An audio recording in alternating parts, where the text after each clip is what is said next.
Hi guys, good morning. 28 April 2020 హిందూలోని editorial చూద్దామండి. ఈ వీడియోలోకి వెళ్ళబోయే ముందు మీరు ఈ వీడియోని చివరి వరకు చూడండి. నచ్చితే లైక్ చేయండి, షేర్ చేయండి. మీరు ఏదైనా చెప్పాలి అనుకుంటే కింద కామెంట్ రూపంలో తెలియజేయండి. ఇంకా సబ్స్క్రైబ్ అవ్వని వాళ్ళు ఉంటే ఎవరైనా ఉంటే సబ్స్క్రైబ్ అవ్వండి.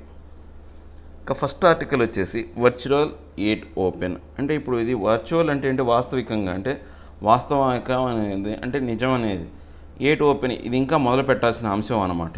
ఏంటో చూద్దాం. ఇది యాక్చువల్గా ఇప్పుడు మన భారతదేశంలో ఉన్న ఈ న్యాయ వ్యవస్థలో జరుగుతున్న విచారణలు ఇంతవరకు ఏంటి అంటే మనకి ఈ న్యాయ వ్యవస్థలో ఈ విచారణలన్నీ కూడా డైరెక్ట్గా కోర్టులోకి వెళ్ళి అందరి ముందు ఈ విచారణ అనేది జరిగేది.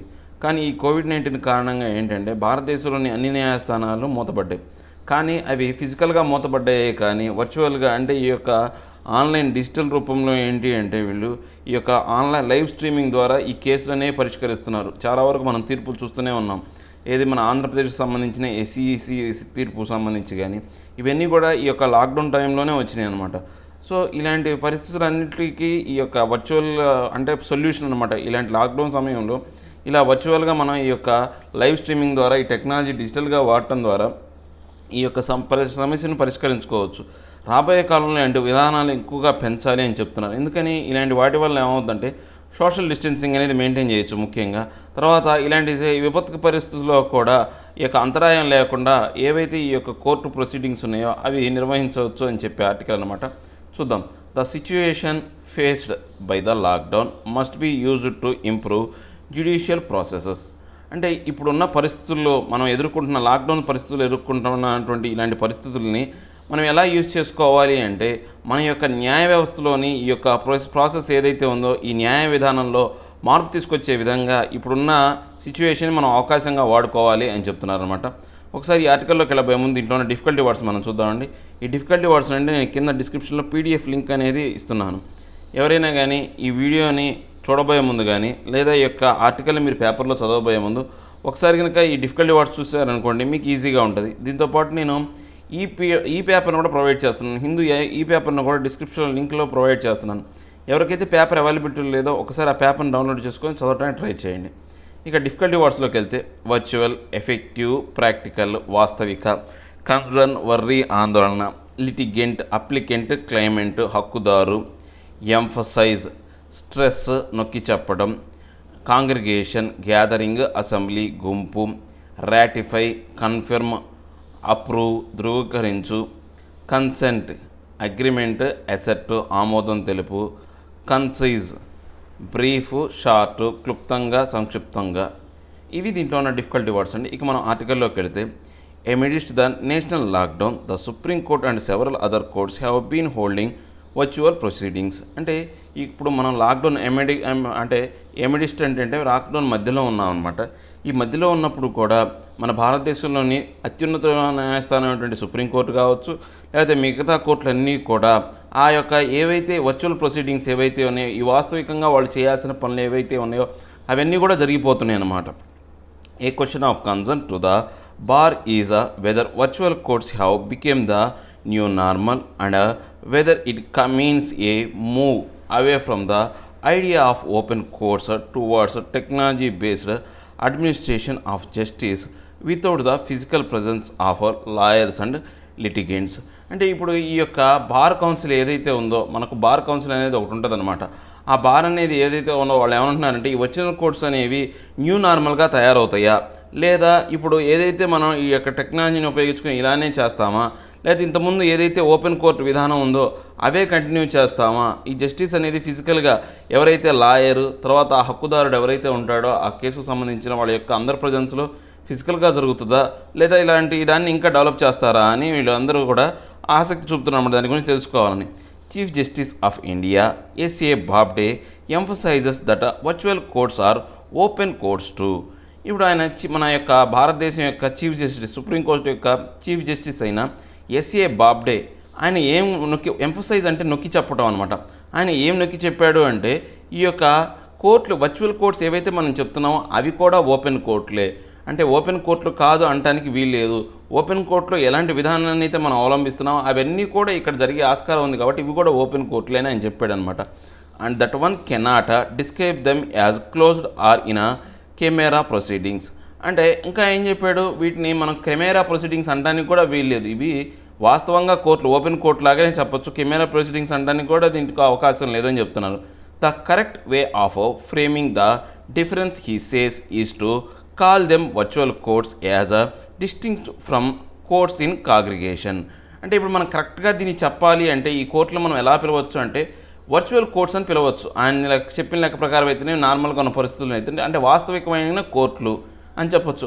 ఎట్లాగా ఇవి ఎలా ఉంటాయంటే కొంచెం డిఫరెంట్ అనమాట. కోర్ట్స్ ఆఫ్ కాంగ్రిగేషన్ అంటే అందరూ కలిసి ఇప్పుడు ఎవరైతే హక్కుదారుడు, తర్వాత ముద్దాయి, తర్వాత అక్కడున్న లాయర్లు కావచ్చు, జడ్జి కావచ్చు, తర్వాత అక్కడున్న ప్రెస్, వీళ్ళందరి యొక్క కాంగ్రిగేషన్లో ఉన్న కోర్టులకి దీనికి కొంచెం డిఫరెన్స్ ఉంది.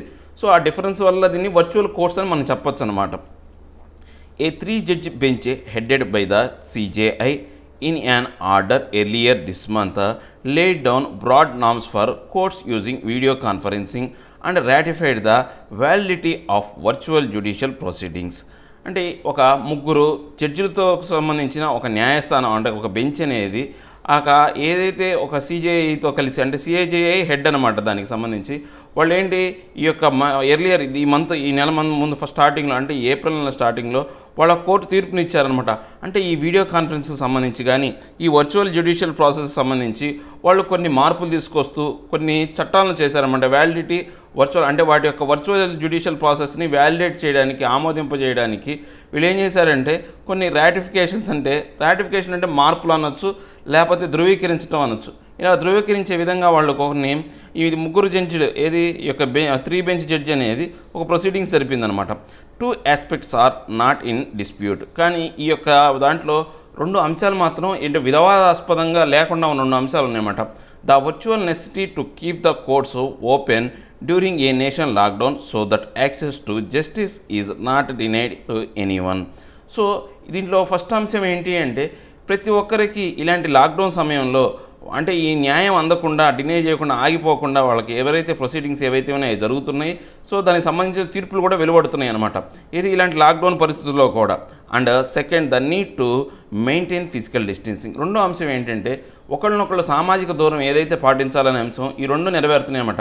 అంటే ఇలాంటి కష్టకాలంలో లాక్డౌన్లో కూడా న్యాయాన్ని అందరికీ అందిస్తున్నారు, ఆ తీర్పులు అనేవి వెలువడుతున్నాయి. దాంతోపాటు సోషల్ డిస్టెన్సింగ్ కూడా మెయింటైన్ చేస్తున్నారు అనమాట. The Supreme court bar association has written to the CJI and other judges that open court hearings should be restored at the earliest, subject of course to the lockdown ending. ఇప్పుడు ఏదైతే ఈ supreme court bar association ఏదైతే ఉందో వాళ్ళు సిజేఐకి ఒక ఉత్తరాన్ని రాశారంట. దేనికి సంబంధించి ఈ కోర్టులు అనేవి ఎప్పుడైతే లాక్డౌన్ అయిపోతుందో ఎంత త్వరగా వీలైతే అంత తొందరగా వీటిని రీఓపెన్ చేయాలా, ఎప్పుడు లాక్డౌన్ అయిపోగానే అని చెప్పేసి వాళ్ళు ఒక లెటర్ రాశారనమాట. Citing earlier judgments on the importance of open court hearing, the SCBA has requested that the use of video conferencing should be limited to during the duration of the court crisis and not become the new normal or go on to replace open court hearing.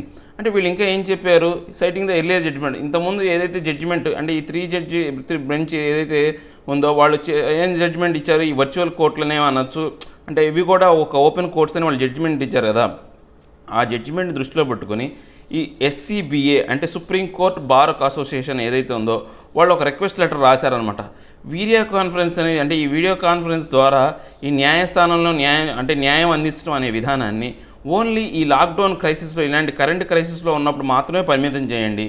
ఎప్పుడైతే crisis పోతాయో ఆ తర్వాత new normal అంటే కొత్తగా నార్మల్గా తీసుకురండి, ఇంతకుముందు ఎలాంటి విధానం అయితే ఉందో అలాంటి విధానాన్ని అవలంబించేయండి, కానీ కొత్త విధానాలు వద్దని చెప్పేసి వాళ్ళు ఈ యొక్క లెటర్లో వాళ్ళు రిక్వెస్ట్ పెట్టుకున్నారనమాట. The SCBA also has a specific request that proceedings held virtually may also be streamed live so that access is not limited to the lawyers concerned but is also available to litigants and public. అంటే ఈ యొక్క SCBA వాళ్ళు అంటే ఈ యొక్క supreme court bar association వాళ్ళ యొక్క specific request, కొత్త రిక్వెస్ట్ అనేది పెట్టుకొచ్చారన్నమాట. దేనికి సంబంధించి ఈ యొక్క ప్రొసీడింగ్స్ ఏవైతే జరుగుతున్నాయో వీటిని లైవ్లో స్ట్రీమ్ చేసే విధంగా చూడండి. ఓన్లీ ఎవరైతే లాయర్లే కాకుండా లాయర్లతో పాటు నాట్ లిమిటెడ్ టు ద లాయర్లు మాత్రమే పరిమితం చేయకుండా ఈ యొక్క స్ట్రీమింగ్ అనే విధానాన్ని ఆ లిటిగెంట్స్ ఎవరైతే హక్కుదారులు ఉన్నారో తర్వాత పబ్లిక్ కూడా ఈ లైవ్ స్ట్రీమింగ్లో వాళ్ళు పాలు పంచుకునే విధంగా అవకాశాన్ని కల్పించండి అని చెప్పేసి వీడు ఒక స్పెసిఫిక్ రిక్వెస్ట్ పెట్టుకున్నాను అనమాట. The court administration should readily agree to this. తర్వాత ఈ యొక్క కోర్టు అడ్మినిస్ట్రేషన్ అంటే ఈ యొక్క సుప్రీంకోర్టుకు సంబంధించిన ఈ సీజేఐ కావచ్చు, ఈ యొక్క పరిపాలనా విభాగం ఏదైతే ఉందో దాన్ని ఎమ్మటే వీళ్ళు ఒప్పుకున్నారనమాట. Advocates appearing in a particular case are now barred from sharing the passwords given to them to join the proceedings through video conference. కాకపోతే ఎవరైతే అడ్వకేట్స్ ఎవరైతే ఉన్నారో కొన్ని ముఖ్యమైనటువంటి అంటే ప్రతిష్టాత్మకమైన కేసుల్లో అలాంటి కేసుల్లో ఆ యొక్క లైవ్ స్ట్రీమింగ్కి సంబంధించిన పాస్వర్డ్ అనేది షేర్ చేయకుండా ఉండాలి, ఎవరికి చెప్పకుండా ఉండాలి, ఈ వీడియో కాన్ఫరెన్స్ సంబంధించి ఈ ప్రొసీడింగ్స్ సంబంధించి ఎవరికి తెలియజేయకుండా ఉండాలని చెప్పేసి ఒక లిమిటేషన్ మాత్రం పెట్టారనమాట. While it is theoretically possible for the parties to join their lawyers during the hearing, in practice they may be unable to travel to their office. అంటే ఇప్పుడు ఈ యొక్క ప్రాక్టీస్ జరిగేటప్పుడు ఆ థియరిటికల్గా మనం చెప్పాలంటే కొన్ని సమయాల్లో ఎవరైతే ఈ యొక్క లిటిగెంట్స్ హక్కుదారుడు ఎవరైతే ఉన్నారో ఈ యొక్క కోర్టు ప్రొసీడింగ్స్లో పాలు పంచుకొని అంటే అతని యొక్క పనుల వల్ల కావచ్చు లేకపోతే ఏదైనా అంశం వల్ల పాలు పంచుకోలేకపోవచ్చు అనమాట. అలాంటి సమయంలో ఇలాంటి యొక్క లైవ్ స్ట్రీమింగ్ విధానం ద్వారా వాడు ఎక్కడున్నా కానీ ఆ ప్రొసీడింగ్స్లో పాల్గొనవచ్చు. Media access is limited. ఆ టైంలో కొన్ని సమయాల్లో ఏంటంటే మీడియా యాక్సెస్ అనేది అంత అందుబాటులో ఉండదన్నమాట. అలాంటి సిచ్యువేషన్లు ఉంటాయన్నమాట. దీ issues can be resolved through live streaming. ఇలాంటి పరిస్థితులన్నింటినీ మనం ఈ లైవ్ స్ట్రీమింగ్ ద్వారా ఎదుర్కొని ఆ సమస్యకు పరిష్కారం చెప్పొచ్చు అనమాట. And in the longer term it should became the general practice. అంటే రాబోయే కాలంలో ఇది జనరల్ ప్రాక్టీస్ అవ్వబోద్ది అనమాట. ఈ లైవ్ స్ట్రీమింగ్ ద్వారా ఈ యొక్క వర్చువల్ కోర్టుల ద్వారా తీర్పులు చెప్పడం అనేది. As the use of technology is stepped up.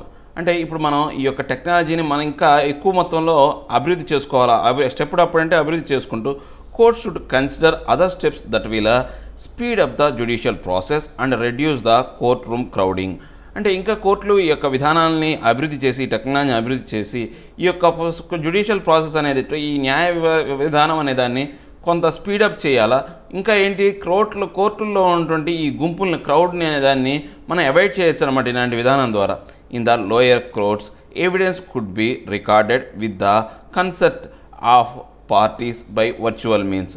మనం యొక్క లోయర్ కోర్టులో మనం ఏమైనా చూస్తే ఈ యొక్క సంబంధించిన ఈ రికార్డ్స్ కానీ లేకపోతే ఈ పార్టీస్ సంబంధించిన ఈ యొక్క అంశాలన్నింటినీ కూడా ఈ కన్సెప్ట్స్ అన్నింటినీ కూడా వీళ్ళు ఏంటంటే వాళ్ళు వర్చువల్గా అనేది లోడ్ చేసే వర్చువల్ మీన్స్లో అంటే వాస్తవికంగా వాళ్ళు అందరికీ అందించే విధంగా ఉంటుందంట. ఆమోదం తెలిపే విధానం అన్నీ కూడా కన్సెప్ట్ అంటే ఆమోదం తెలిపే పార్టీస్ ఏవైతే ఉన్నాయో ఆ పార్టీకి సంబంధించిన అంశాలన్నీ కూడా వాళ్ళు వర్చువల్గా మీన్స్లో నోట్ చేసుకుంటారు అనమాట. ఆ రికార్డ్స్ అన్నీ వాళ్ళు భద్రపరుస్తారు. In the higher courts A system based on advance submission of written briefs and allocation of time slots for oral argument can be put in place. So ఇలాంటి సమయంలో అంటే పెద్ద కోర్టులో అయితే ఏం చేయాలి అంటే a system based advanced submission of written proofs అంటే రిటర్న్ బ్రీఫ్స్ ఏవైతే ఉన్నాయో మనం రాయాల్సిన రిటర్న్గా ఇవ్వాల్సిన ఏవైతే ఉన్నాయో అవన్నీ కూడా ముందే సబ్మిట్ చేసి తర్వాత ఆ యొక్క ఎలొకేషన్ ఆ టైం స్లాట్కి ఓరల్గా ఆర్గ్యుమెంట్కి సంబంధించి వాళ్ళకు ఒక స్లాట్ని అలాట్ చేసి ఆ టైం పీరియడ్లో స్లాట్ని అలాట్ చేసి ఆ యొక్క ప్రత్యామ్నాయంగా ఈ యొక్క విధానాన్ని అనేది ప్రవేశపెట్టాలి. It may even lead to more concise judgment. So ఇలాంటి విధానం అనేది ఇంకా క్లుప్తంగా కన్సైజ్ అంటే క్లుప్తంగా ఈ యొక్క జడ్జిమెంట్ ఇవ్వడానికి అవకాశం ఉంటుంది అనమాట. Despite the possibility of technical and connectivity issues affecting the process one must recognise that virtual hearing are no different from open court conversations provided access is not limited. అంటే ఇప్పుడు మనం దీంట్లో ఉన్న సమస్యలు ఏంటంటే రెండు కనెక్టింగ్ ఇష్యూస్ అనమాట. Technical issues, connecting issues ఈ రెండు అంశాలకి నా పక్కన పెడితే ఈ యొక్క వర్చువల్ హియరింగ్స్ అనేవి కూడా ఓపెన్ కోర్ట్స్కి ఏదైతే కన్వర్జేషన్ ఏదైతే ఉంటుందో అలాంటి విధానాలు అయితే ఎలాంటి యొక్క అంటే ఎలా అయితే ప్రవర్తిస్తాయో ఇవి కూడా అలానే ప్రవర్తిస్తాయి. దాంట్లో దీనికి ఎటువంటి లిమిటేషన్స్ ఏమీ లేవు అని చెప్తున్నాను అనమాట. The opportunity now to improve the judicial process must be utilised well. So ఇప్పుడు మనకు ఒక అవకాశం వచ్చిందనమాట. ఏంటి ఈ యొక్క న్యాయ వ్యవస్థ యొక్క విధానాన్ని మనం ఇంకా అభివృద్ధి చేసుకునే బాగా మంచిగా ఉపయోగించుకునే విధమైనటువంటి ఒక అవకాశం అనేది ఇప్పుడు వచ్చింది. దాన్ని యూటిలైజ్ చేసుకోవాలి అని చెప్తున్నారు అనమాట. నెక్స్ట్ ఆర్టికల్ వచ్చేసి కాస్టింగ్ అవుట్ స్టిగ్మా. అంటే ఈ యొక్క స్టిగ్మా అంటే మనం చెప్పడానికి ఏంటంటే ప్రతిష్టకు మచ్చ తేవడం అనమాట. అంటే అవమానించే విధంగానో లేకపోతే మనకు యొక్క ప్రతిష్ట ఏదో దెబ్బ కలిగే విధంగానో పరువు పోతుంది అంటారు చూసారా. అలాంటి పరువు పోయే విధానాన్ని కాస్టింగ్ అవుట్ అంటే తీసి పక్కన పడేయాలి. పరువు పోగొట్టుకోవాలంటే పరువును కాపాడుకోవాలి అని దీని మీనింగ్ అనమాట. As India fights the virus the message of caution is in places resulting in a paranoia. అంటే ఇప్పుడు ఇండియా అనేది ఈ వైరస్తో పోరాడుతుందన్నమాట.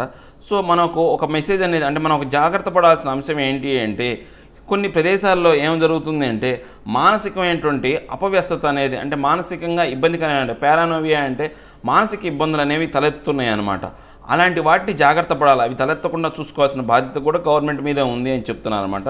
యాక్చువల్గా ఇప్పుడు ఈ క్వారంటైన్ సెంటర్స్లో ఏవైతే ఈ మైగ్రెంట్స్ కానీ మైగ్రెంట్ వర్కర్స్కి ఇచ్చినటువంటి ఈ సౌకర్యాలు లేని ఈ యొక్క క్వారంటైన్ సెంటర్లో వాళ్ళ పడుతున్న ఇక్కట్ల గురించి, కష్టాల గురించి చెప్పే ఆర్టికల్ అండి ఇది.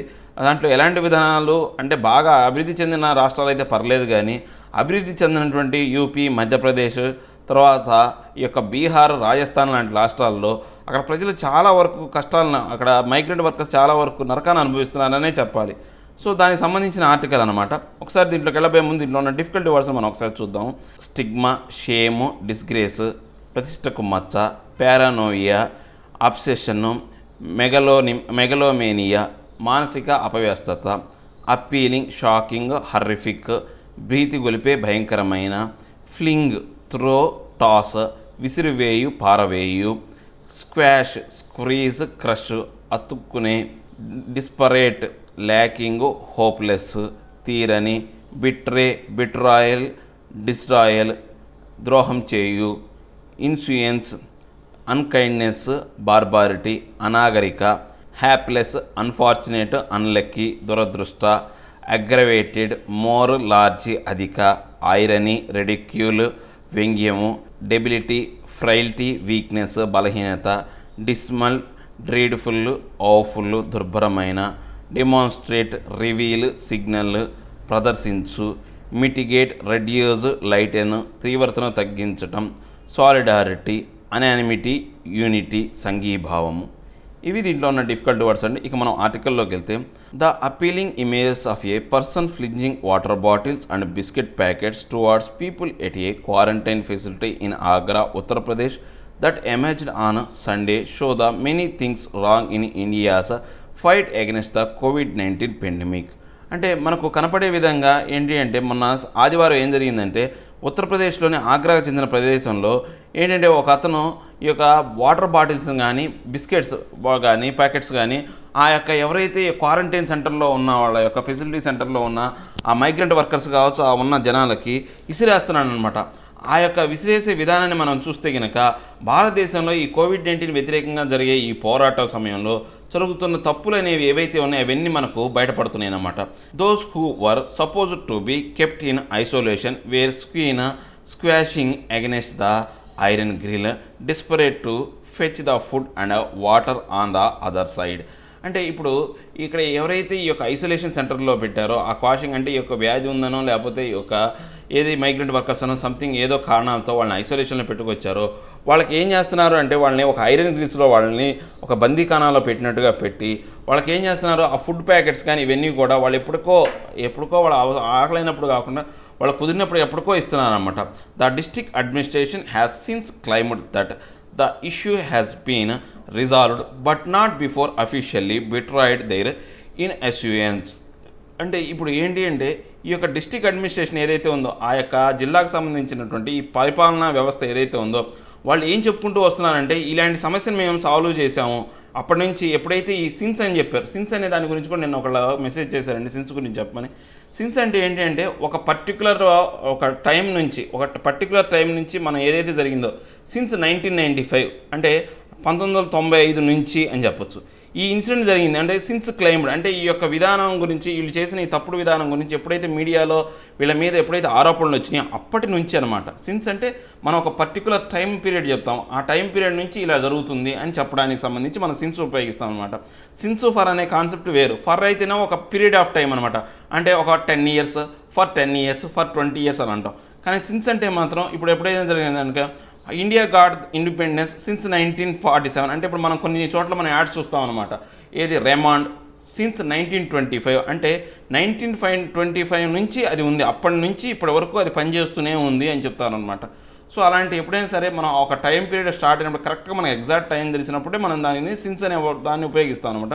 ఇక్కడ కూడా మనకు సిన్స్ క్లైమ్డ్ దట్ ఇష్యూ, ఎప్పుడైతే ఆ అంశాన్ని వీళ్ళు లేవనెత్తారో, ఈ మీడియా పర్సన్స్ కావచ్చు, లేకపోతే ఈ యొక్క యాక్టివిస్టులు కావచ్చు, దీన్ని ఎప్పుడైతే లేవనెత్తారో అప్పుడే మేము రిజాల్వ్ చేసాము, ఆ సమస్యను అప్పుడే మేము పరిష్కరించాము. But not before official betrayal their influence. అంటే ఇప్పుడు ఈ యొక్క అఫీషియల్స్ ఎవరైతే ఉన్నారో ఆ అఫీషియల్స్ ఏంటి అంటే వాళ్ళ అనాగరికమైనటువంటి ఇన్ఫ్లుయెన్స్ అంటే ఏంటంటే అనాగరికమైన చర్యకు వాళ్ళు ద్రోహం చేశారంటే, అంటే వాళ్ళ యొక్క వృత్తికి అఫీషియల్స్ ఏంటంటే వాళ్ళ వృత్తికి ద్రోహం చేసి ఇలాంటి అనాగరికమైన పనులకు పాల్పడ్డారనమాట. The hapless fenced off people were even blamed for getting restless after their food was delayed by several hours. అంటే ఇప్పుడు ఎవరైతే ఈ యొక్క హ్యాప్లెస్ అంటే ఏంటి అంటే ఏమి చేయలేనటువంటి, తర్వాత దురదృష్టమైనటువంటి, అంటే పని చేయడం చేతగాక ఏమి చేయలేని దురదృష్టమైనటువంటి పరిస్థితుల్లో ఉన్న ఈ ఫెన్స్డ్ పీపుల్ ఎవరైతే ఈ యొక్క బందీకాలం ఉన్న ప్రజలు అనేవాళ్ళు వాళ్ళు చాలా వరకు ఏం నింద వేస్తున్నారంటే ఇక్కడ సరైనటువంటి ఆహారం అనేది పెట్టట్లేదు, అది కూడా చాలా కొన్ని గంటల తర్వాత ఎప్పుడో ఆలస్యంగా ఎప్పటికో కొంత ఇట్లా విసిరేస్తున్నారని చెప్పేసి వాళ్ళ బాధను వ్యక్తపరిచారనమాట. Infected people and health workers taking care of them are facing dehumanising treatment from the rest of the society, and they are often housed in a revolting environment in many places. అంటే ఇప్పుడు ఎవరైతే ఈ యొక్క వ్యాధి గురైన వాళ్ళు కావచ్చు, లేకపోతే ఈ వ్యాధికి కోసం పాటుపడే హెల్త్ వర్కర్స్ ఎవరైతే ఉన్నారో ఇప్పుడు మన భారతదేశంలో వాళ్ళు అమానవీయమైనటువంటి అమానవీయమైనటువంటి అంటే దయలేనటువంటి ఈ యొక్క ట్రీట్మెంట్ అనేది వాళ్ళకు మీద కొనసాగిస్తున్నారు అనమాట. అంటే భారతదేశంలోని ఈ సొసైటీలో కొన్ని ఏరియాల్లో ముఖ్యంగా వీళ్ళ మీద చూస్తున్నారు. చాలా వరకు వీళ్ళకి వ్యతిరేకంగా ఇటు ఈ పరిసరాలన్నీ కూడా కొన్ని ప్రదేశాల్లో అయితే ఈ యొక్క వాతావరణం అంతా కూడా ఎవరైతే ఈ వ్యాధిగ్రస్తులు అయి ఉన్నారో లేకపోతే ఈ హెల్త్ వర్కర్లకి వ్యతిరేకంగా ఉందన్నమాట. UP has been particularly slow in devising A sensitive and effective strategy. ఇప్పుడు ఈ ఉత్తరప్రదేశ్ అనేది చాలా వరకు నిదానంగా ఉందన్నమాట. ఈ యొక్క విధానాన్ని ఏదైతే ఈ డివైజింగ్ విధానం అంటే ఈ యొక్క విధానాన్ని ఎదుర్కోవడానికి సంబంధించి వీళ్ళు చాలా వెనుకబడి ఉన్నారన్నమాట. చాలా నిదానంగా ఈ యొక్క ఏదైతే ప్రణాళికలు అనేవి అమలు చేస్తున్నారన్నమాట. Of the 75 districts in the state, 53 have fewer than 100 isolation beds. అంటే ఇప్పుడు మొత్తం అక్కడ ఎన్ని జిల్లాలు ఉన్నాయంటే 75 జిల్లాలు ఉన్నాయి. అత్యంత పెద్ద రాష్ట్రం ఉత్తరప్రదేశ్ అని. దాంట్లో కనీసం ఈ యొక్క 53 జిల్లాల్లో 100 బెడ్లు కూడా కనీసం 100 బెడ్లు కూడా లేవు. 53 జిల్లాల్లో 100 కన్నా తక్కువే ఉన్నాయన్నమాట. 31 హ్యావ్ యాక్టివ్ కేసెస్. అక్కడ ఇంకా ఏంటి 31 యాక్టివ్ కేసులు అనేవి ఉన్నాయన్నమాట. In terms of ICU beds and ventilators availability UP is among the worst state. అంటే ఇక చెప్పాలి అంటే ఐసీయూ బెడ్లకు సంబంధించి కానీ వెంటిలేటర్ల అవైలబిలిటీకి సంబంధించి ఈ ఉత్తరప్రదేశ్ అనే రాష్ట్రం అనేది భారతదేశంలోకే అత్యంత అంటే వరస్ట్గా ఉందన్నమాట. తక్కువ ప్రమాణాలు కలిగిన రాష్ట్రం అన్నమాట. Agra had 372 cases and 10 deaths by Sunday evening. ఇప్పుడు మన యొక్క ఉత్తరప్రదేశ్ రాష్ట్రంలోని ఆగ్రా అంటే మనకు తెలుసు కదా, ఇక్కడ తాజ్మహల్ ఉందన్నమాట. ఈ ఆగ్రాలో మొత్తం 372 కేసులు అనేవి ఉన్నాయి. అందులో 10 మంది చనిపోయారన్నమాట. ఏది ఆదివారం వరకు లెక్కలు చూస్తే. Meanwhile the state brought faulty personal protective equipment, అంటే వీటిని పీపీఈ అంటారు, personal protective equipment, that would have aggravated the risk for health workers. దీంతో పాటు ఇంకా ఏంటి అంటే ఈ యొక్క స్టేట్ తీసుకొచ్చినటువంటి ఈ పర్సనల్ ప్రొటెక్టివ్ ఎక్విప్మెంట్ ఏదైతే ఉందో అది చాలా వరకు అంటే తప్పుడు విధానం. అంటే అది ఎటువంటి రక్షణ అనేది కల్పించదు ఆ వ్యాధి నుంచి. సో అలాంటి ఒక ఎక్విప్మెంట్ వల్ల ఏమైతుందంటే అక్కడ ఎవరైతే హెల్త్ వర్కర్స్ అనేవాళ్ళు ఇబ్బందుల్ని ఎదుర్కోవాల్సిన సమస్య ఏర్పడింది. It is irony that a center asked other state to follow the Agra model in the pandemic fight. కానీ ఇక్కడ వ్యంగ్యం ఏంటంటే సెంట్రల్ గవర్నమెంట్ ఏం చెప్తుంది అంటే మీరందరూ ఇతర రాష్ట్రాలకు ఏం చెప్తుందంటే ఆగ్రా ఎటువంటి విధానాన్ని అవలంబిస్తుందో ఈ వ్యాధిని ఎదుర్కోవడానికి అలాంటి విధానాన్ని అన్ని రాష్ట్రాలు ఏదో అవలంబించాలని ఇంకా చెప్పడం అనేది చాలా వ్యంగ్యంగా ఉందన్నమాట. Truth be told UP's debility is not recent or unique. అంటే మనం నిజంగా వాస్తవంగా చెప్పుకోవాలంటే ఈ యూపీ యొక్క డెబిలిటీ అంటే ఏంటి అంటే వాళ్ళ యొక్క బలహీనత అనేది కావచ్చు, లేకపోతే వాళ్ళ యొక్క చాతకానితనం అని చెప్పొచ్చు అనమాట. ఈ యొక్క విధానం అనేది ఇది కొత్త ఏం కాదు ఈ యూపీ రాష్ట్రానికి. The densely populated heart land of India has a history of bad governance. అంటే మన భారతదేశంలో ఎక్కువగా ఏదైతే డెన్స్లీగా పాపులేషన్ ఎక్కువగా జనాభా కలిగినటువంటి ఇలాంటి హార్ట్ ల్యాండ్స్ అనమాట, అంటే గుండె లాంటి ప్రదేశాలు, ముఖ్యమైన ప్రదేశాలు ఏవైతే ఉన్నాయో ఇలాంటి పరిపాలనా విధానంలో అంటే ఒక చెడ్డ పరిపాలన, బ్యాడ్ గవర్నెన్స్ అనేది అంటే ఒక చెత్త పరిపాలన విధానం అనేది మన చరిత్రలో చూస్తూనే ఉన్నాం అనమాట. The shade character of weak state capacity across Bihar, Madhya Pradesh, Rajasthan and UP has been left unattended by successive governments. అంటే ఇప్పుడు ఈ shared characteristics of week state అనమాట, స్టేట్ కెపాసిటీ అంటే ఈ యొక్క పరిపాలన విధానం అటువంటి ఈ యొక్క బలహీనతలు అనేవి ఈ బీహారు, మధ్యప్రదేశ్, రాజస్థాన్, యూపీ లాంటి రాష్ట్రాల్లో ఎప్పటి నుంచో కొనసాగుతూనే ఉన్నాయి. ఈ యొక్క సక్సెసివ్ గవర్నమెంట్స్ అనేవి వాటిని పరిష్కరించడంలో చాలా వరకు అసలు పరిష్కరించలేకపోతున్నాయి, వైఫల్యం చెందినాయి అనమాట. The only reasonable goal of the prolonged lockdown could have been buying time for shoring up the limited resources which is a function of the political leadership. అంటే అసలు మనకి ఈ లాక్డౌన్ అనేది ఇంత ప్రొలాంగ్డ్ లాక్డౌన్ అనేది ఎందుకు పెట్టారు అంటే మన యొక్క కెపాసిటీస్ పెంచుకోవడానికి. ఈ లాక్డౌన్ సమయంలో ఏం చేయాలి అంటే మనం ఏవైతే ఫెసిలిటీస్ ఉన్నాయో ఈ వ్యాధిని ఎదుర్కోవడానికి కావాల్సినటువంటి ఆ ఎక్విప్మెంట్స్ కావచ్చు, ఆ ఫెసిలిటీస్ అన్నింటిని కూడా ఏర్పాటు చేసుకొని ఈ యొక్క లాక్డౌన్ తీసిన తర్వాత ఎవరైనా ఎక్కువగా ఎఫెక్ట్ అయితే వాళ్ళకు ట్రీట్మెంట్ అందించే విధంగా చేసుకోవడానికి ఈ రాష్ట్రాలన్నీ కూడా డెవలప్ చెందాల్సిన కోసం ఇలాంటి ప్రొలాంగ్డ్ లాక్డౌన్ అనేది పెట్టారు. ఇది అంతా కూడా ఈ ఫంక్షనింగ్ అంతా కూడా ఎవరు చూసుకోవాలా? రాజకీయపరమైనటువంటి నాయకులు ఎవరైతే ఉన్నారో చూసుకోవాలా. The data presented by the cabinet secretary last week reveal a very dismal level of preparedness by UP, Bihar and Madhya Pradesh, while Rajasthan has managed things better by creating temporary facilities and ramping up existing ones. అంటే ఈ యొక్క cabinet ఏదైతే ఉందో cabinet secretary last week ఈ యొక్క అంశానికి సంబంధించి అంటే ఈ యొక్క వ్యాధిని ఎదుర్కోవడానికి తీసుకుంటున్న చర్యలు, రాబోయే కాలంలో బలోపేతం చేయడానికి తీసుకుంటున్న చర్యల్లో యూపీ, బీహార్, మధ్యప్రదేశ్ రాష్ట్రాలు అనేవి చాలా బలహీనంగా ఉన్నాయి. వీళ్ళు ఎటువంటి చర్యలు తీసుకోవట్లేదు, చాలా వరస్ట్గా వీళ్ళ యొక్క సిచ్యువేషన్ ఉంది. రాజస్థాన్ అయితే కొంతవరకు బెటరే, టెంపరీగా ఆ ఫెసిలిటీస్ కానీ లేకపోతే వాళ్ళకున్న అవకాశాలు ఎగ్జిస్టింగ్ వాటిని కొంచెం అభివృద్ధి చేసుకోవడం మాత్రం చేస్తున్నామని చెప్పేసి వాళ్ళొక report ఇచ్చారన్నమాట.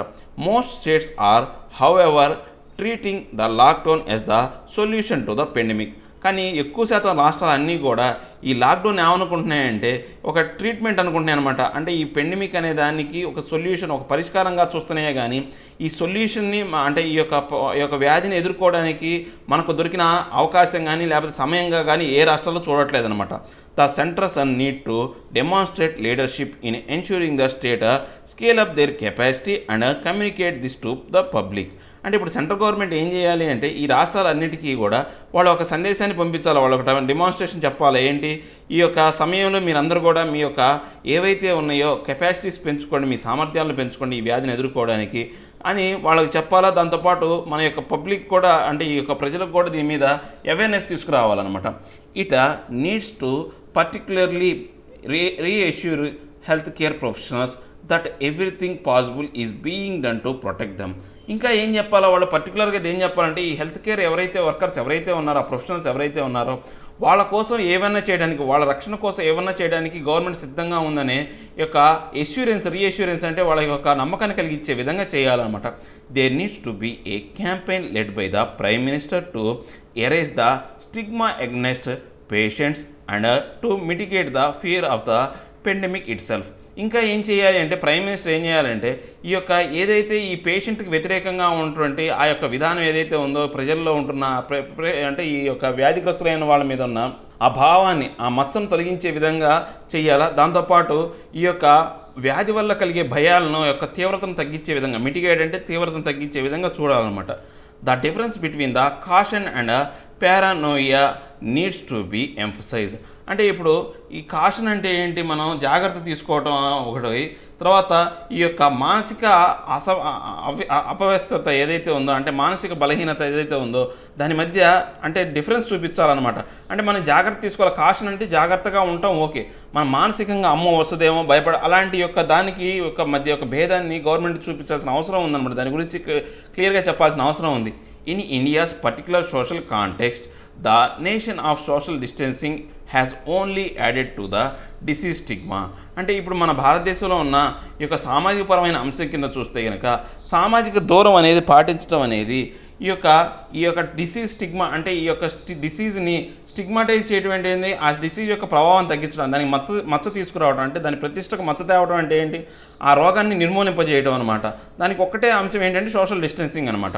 The prime minister has called for social solidarity in the face of the pandemic more than once last week. And that message need to spread. అంటే మన ప్రైమ్ మినిస్టర్ ఇంకా చెప్పాడు, సామాజికమైనటువంటి సోలడారిటీ అంటే ఏంటంటే సంఘీభావం, యూనిటీ, సామాజికంగా అందరూ ఏకమయ్యి ఈ యొక్క వ్యాధికి వ్యతిరేకంగా పోరాడాలి అని చెప్పేసి వన్స్ లాస్ట్ వీక్ అనమాట, అంటే ప్రతి వారం ఒక వారం క్రితం చాలాసార్లు ఇలాంటి విషయాన్ని చెప్పుకుంటూ వచ్చాడు. సో ఈ యొక్క మెసేజ్ ఏదైతే ఉందో ఆయన చెప్పినటువంటి ఈ సందేశాన్ని మనం ఇప్పుడు అందరికీ అందించే విధంగా దీన్ని వ్యాప్తి చేయాలి అని చెప్తున్నారు అనమాట.